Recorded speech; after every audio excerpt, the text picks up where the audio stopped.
Do you have an Amazon Alexa enabled device? You can now listen to my podcast on that device. Just go to Alexa Skills, search for K-12 Education Untangled, click Enable to enable that skill, and voila! You're now able to listen to my podcast via your Alexa enabled device.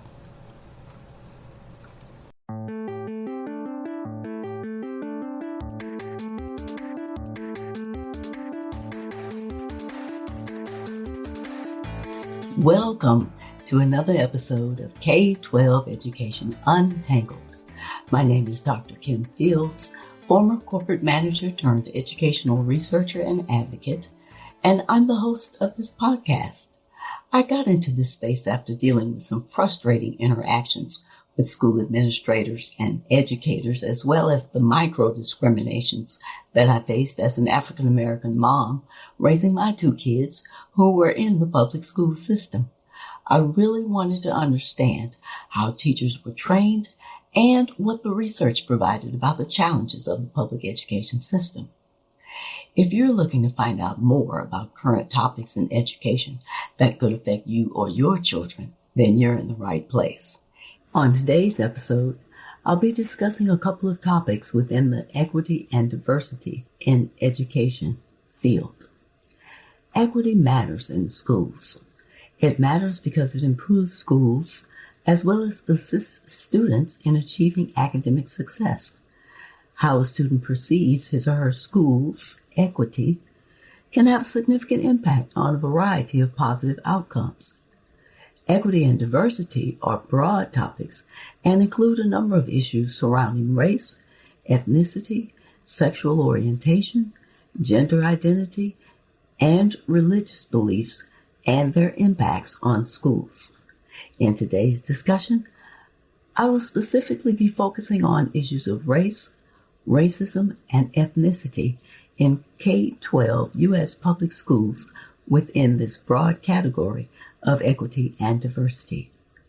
I'll examine this issue from a multidimensional perspective, that of the student, the teacher, and the district.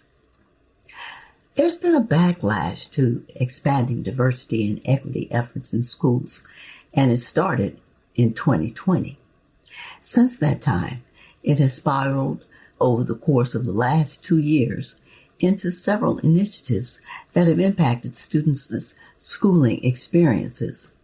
The backlash has occurred in both the state and district levels and has been driven by primarily Republican lawmakers and right-wing leaders and politicians who feel that lessons on race and racism can teach white students to, quote-unquote, hate themselves.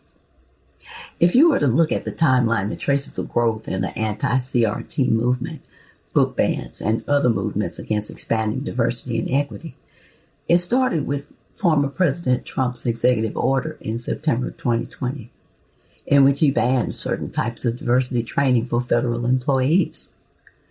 This executive order was later revoked by President Joe Biden. The first wave of divisive concept laws was passed in Oklahoma, Tennessee, and Texas in May of 2021. The early version of these laws banned teachers from teaching that students should feel guilty because of their race, as well as banning them from teaching that anyone was inherently racist or sexist. The lawmakers went so far as to suggest that teachers who discussed racism in history or even in contemporary times were practicing critical race theory. Teachers started losing their jobs as the backlash against lessons on race and racism escalated. This led to the book bans movement, which started in the latter half of 2021 when parents started complaining in school board meetings about books that were focused on race and racism or books with LGBTQ characters. Challenges to books as well as the removal from library shelves escalated rapidly through 2022. Divisive concept laws also affected two districts in Oklahoma's accreditation by the State Board of Education, which downgraded the accreditation based on some professional development lessons pertaining to classroom exercises that were meant to help students understand their similarities and differences. This was the first time that a district's accreditation was impacted by an anti-CRT law. Additionally, right-wing groups like Mobs for Liberty, which I addressed in the parental rights episode, which was episode 25, started influencing school board elections in November of 2022. Check out episode 25 for more details about that discussion. Schools in the United States have been dealing with the issue of equity for decades. They have been working toward lessening disparities among students from different races, different language backgrounds, different income levels, and different abilities for years. They have yet to make significant progress in any of these areas.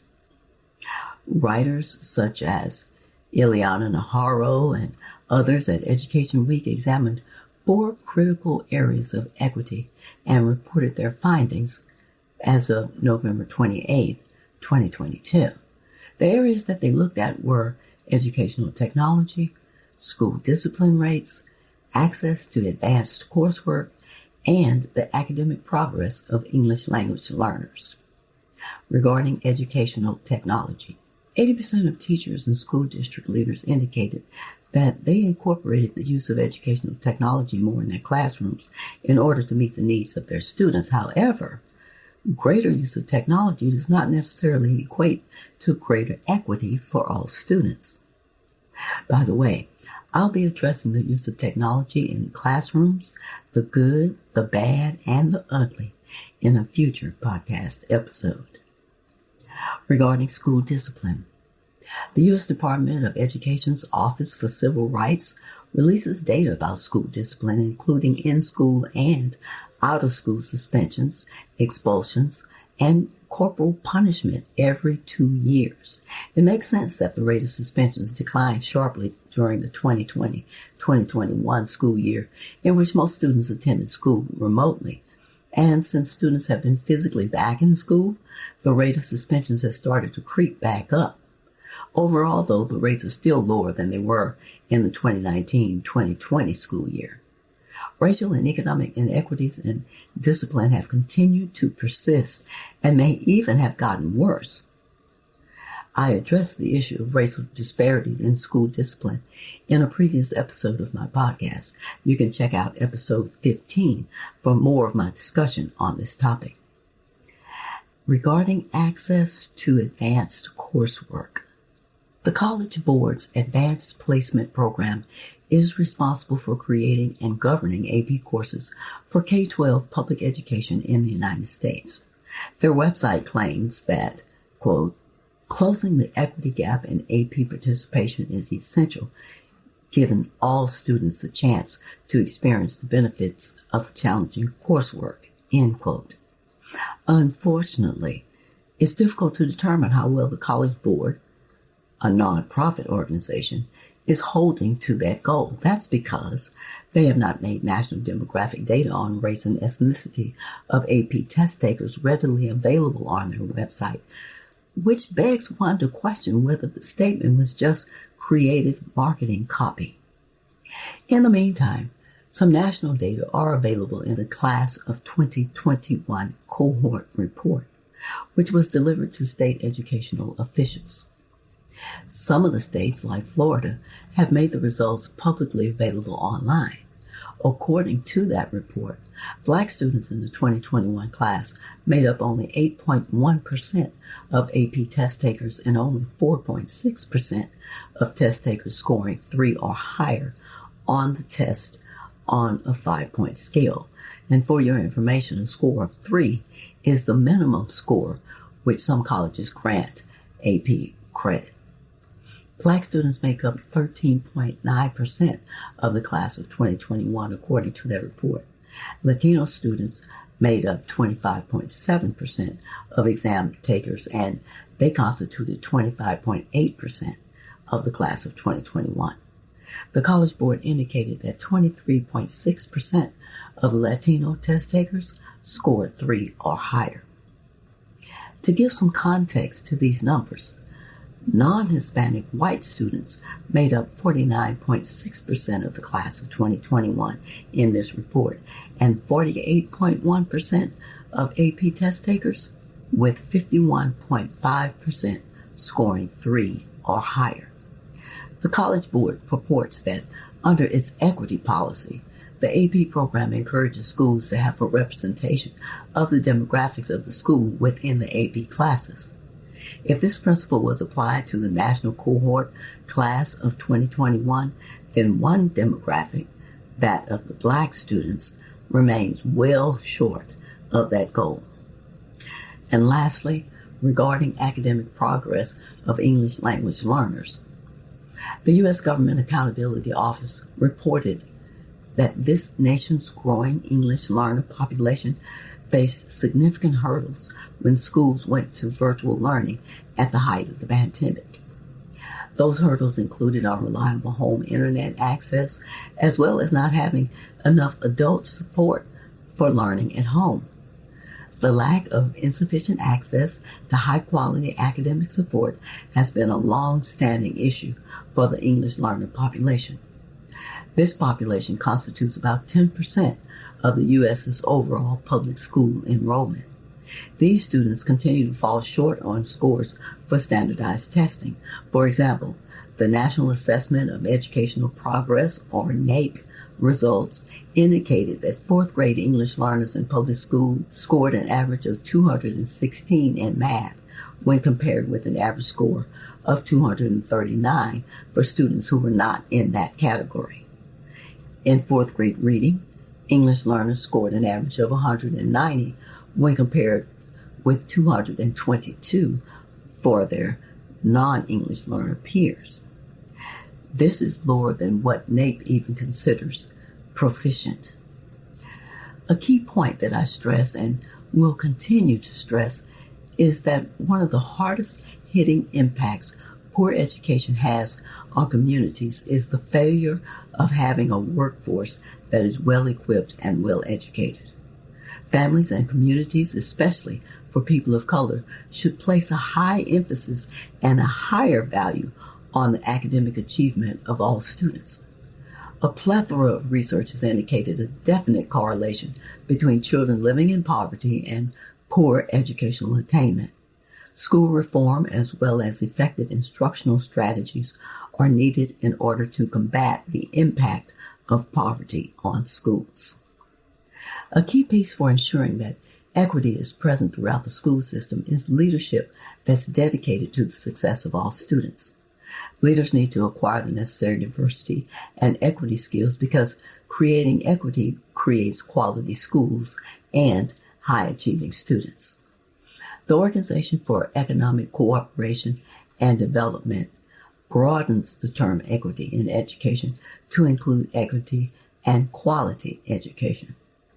The organization defines equity in education to mean personal or social circumstances such as gender, ethnic origin, or family background as not being obstacles to achieving educational fairness, and that all individuals must at least have a basic minimal level of skills. This definition also includes diversity and social justice in its description. There's an important distinction to be made here between equity and equality. Equality in education is achieved when students are all treated the same and have access to similar resources, whereas equity is achieved when all students receive the resources that they need so that they can graduate prepared for success after high school. Equity also includes the policies and practices that provide a deeper and more meaningful learning for students, which in turn empowers the students to learn independently throughout their lives. A truly equitable system doesn't treat all students in a standardized, one-size-fits-all way, but differentiates instruction, services, and resources in order to respond effectively to students, their needs, and so that each student can develop to his or her full academic and societal potential. Having well-qualified teachers in the classroom is one of the most important elements of an equitable system. These teachers also need to provide culturally responsive teaching by using familiar themes, cultural icons, celebrations, and artifacts of a student's cultural heritage. The intent with culturally responsive teaching is to increase the engagement and motivation of students of color who have historically been unsuccessfully academically as well as socially alienated from their public schools.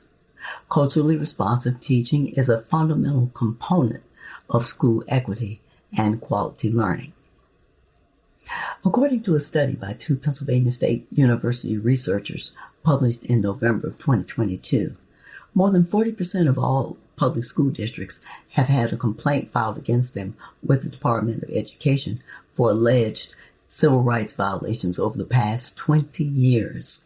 The researchers analyzed every complaint filed with the Office of Civil Rights between 1999 and 2019.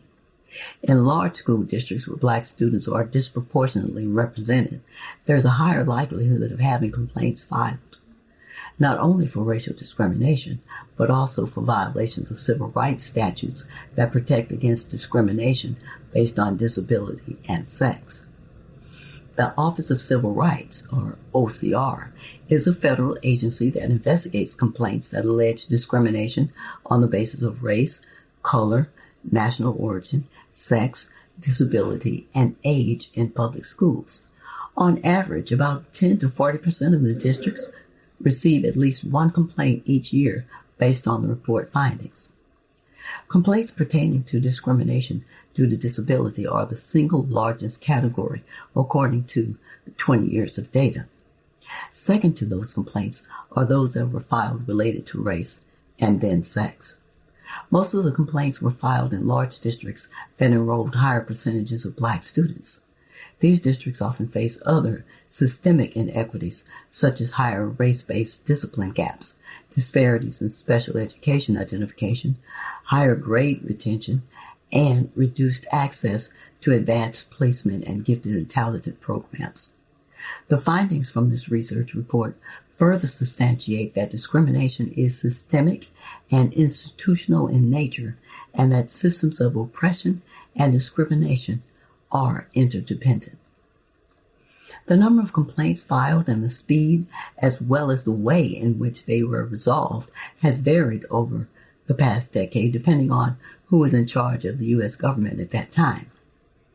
President Barack Obama issued guidance on racial disparities in student discipline, and that ended up causing more complaints to be filed because people began to use OCR to highlight discrimination in schools. Under President Donald Trump's administration, in contrast, the number of complaints filed with the OCR were administratively closed before moving further into the process. The intent was to close the complaints as quickly as possible.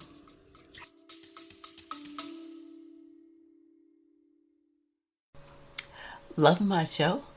Consider being a regular subscriber. You can subscribe for as little as $3 per month. Just go to https://tinyurl.com/podcast support. There's no contractual obligation. You can cancel at any time. If you choose to subscribe, I'll give you a special shout out thanking you in an upcoming episode. Remember, that's https://tinyurl.com/podcast support to subscribe.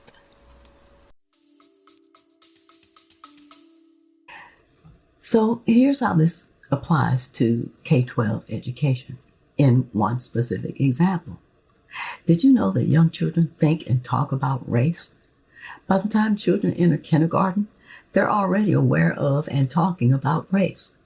Research has shown that young children notice race, try to make sense of it, and talk about it. Some studies indicate that babies use race to categorize faces before their first birthday. Further, preschool-aged children have already learned and internalized racial stereotypes. Studies have found that 3-year-olds in the United States associate Black faces with negative traits. Young children can also experience racism, which can affect their physical and mental health. Many teachers feel conflicted and even avoid discussing issues of race in their classrooms.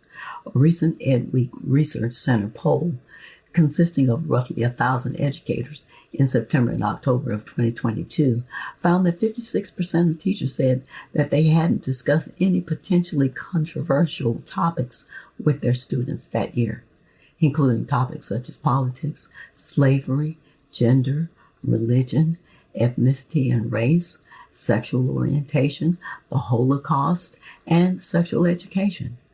Roughly 21% of the teachers said that they didn't think that their students were old enough to talk about any of those topics. Educators can help students navigate the topic of race by giving children space to talk and reflect across the curriculum and throughout the school year, not just during Black History Month. Worth noting, and based on one researcher's findings, kindergartners and first graders were especially interested in histories and stories about how race and racism affected children. The researcher noted that in one classroom observation, she watched kids toss aside a book about Martin Luther King Jr. in favor of books about Ruby Bridges time and time again. The context of how race and racism is presented to children is important. Now let's move from the student level to the district level. Many school districts across the United States continue to wrestle with systemic educational inequities that are reinforced through anti-Blackness, white supremacy, and racist practices. These inequities and practices keep high-quality educational opportunities beyond the reach of many Black, Latino, Indigenous, immigrant, and the many other ethnically and linguistically diverse students that make up the population in the United States. School districts are now hiring equity directors as an attempt to confront persistent educational inequities. These equity directors go by various names, including directors of diversity and chief equity officers. The position is typically filled by experienced teachers or administrators who have a clear vision of what educational equity looks like in school settings. These individuals usually hold at least a master's degree, and many are pursuing or already have a doctoral degree in education or a closely related field. Some of the responsibilities for persons in this role include reducing discipline disparities, promoting and implementing curriculum reform so that Black, Latino, Asian, and Native students are represented in the curriculum and find the curriculum relevant for them. Increase racial representation in advanced placement courses, and engage disaffected families and community stakeholders. Equity directors have existed in higher education settings for many years, but this is a new role for K-12 schools, and the complex and difficult work is relatively uncharted. There are, however, 4 general areas of responsibility. Equity seating, which is about writing policies and creating equity documents. Equity collaboration with other district employees as well as parents, teachers, and principals. Equity management and compliance or governance. And equity development and innovation, which involves program creation and professional learning opportunities. This role is typically filled by people of color and women more often than men. Here are some action steps that you can take. According to research conducted by Hike in 2018, there are 29 factors that he labels as characteristics of good schools, many of which are equity-based and provide quality education for children as well as school improvement. I note about 10 of those factors that you might want to consider in determining whether your child attends a good school. 1. A good school produces students that not only read and write, but choose to. 2. A good school has diverse and compelling measures of success. measures that families and communities understand and value. 3. A good school knows it can't do it all, so it seeks to do what's necessary exceptionally well. 4. A good school speaks the language of its students. 5. A good school teaches thought, not content. 6. A good school produces students that can empathize, critique, protect, love, inspire, make, design, restore, and understand almost anything, and then do so as a matter of habit. 7. A good school changes students. Students change great schools. 8. A good school values its teachers and administrators and parents as agents of student success. 9. A good school makes certain that every single student and his or her family feels welcome and understood on equal terms. And 10. A good school will help students see themselves in terms of their historical framing, familial legacy, social context, and global connectivity. Using a self-created report card, you can evaluate the performance of your child's school based on the 10 factors that I just described. After scoring your child's school, would you consider his or her school a good school?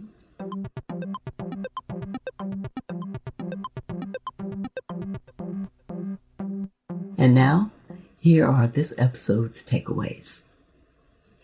There's been a backlash of expanding diversity and equity efforts in school, and it started pretty much around 2020. Since that time, it has spiraled over the course of the last 2 years into several initiatives that have impacted students' schooling experiences. Equal treatment, appreciation of one's own cultural and the cultures of others, equitable resources, and shared values that accept the presence of diverse racial, cultural, economic, and social groups are important when considering equity in schools. Equity includes a process where the principles of fairness is practiced, thus the intersectionality with social justice. Equity in education impacts schools and communities because both of these affect the way society evolves. A truly equitable system doesn't treat all students in a standardized, one-size-fits-all way, but differentiates instruction, services, and resources in order to respond effectively to students' diverse needs so that each student can develop to his or her full academic and societal potential. Having well-qualified teachers in the classroom is one of the most important elements of an equitable system. If schools are the representation of the demographics of a society, then equity and diversity in education are critically important, academically, socially, and culturally. Equity matters in schools. It matters because it improves schools as well as assists students in achieving academic success. Although the seminal decision behind the Supreme Court's decision in the Brown versus Board of Education case was that all children should have access to educational attainment through public schooling, this country is still embarrassingly behind in achieving the goal for all students to be academically successful in K-12 public schools. If this is the type of subject matter and discussion that resonates with you, please subscribe to my podcast on whatever service you're listening to this. Also, I'd love to hear from you, so please leave me a rating, a review, or a comment, and share this episode with anyone that you think would find it valuable. Be sure to tell your friends, family, and community about my podcast. I'd really appreciate it if you would recommend my podcast to a friend directly on Twitter and to mention my show in your tweet. Additionally, connect with me on Instagram and Facebook with the handle Kim J. Fields. Thanks for listening today. I hope you'll come back for more K-12 educational discussions with even more exciting topics to untangle. By the way, if you have a burning question about a particular issue going on in your child's schooling experience or a specific topic that you'd like me to explore and discuss, shoot me a quick email at kim@liberationthrougheducation.com to let me know what your question is. Anyone whose question is selected to be discussed on one podcast episode will receive a $25 Amazon gift card. Be sure to stay tuned. On the next episode of my podcast, I'll be reviewing another book from the banned book list, the title of which is called Heavy. Until next time, aim to learn something new every day.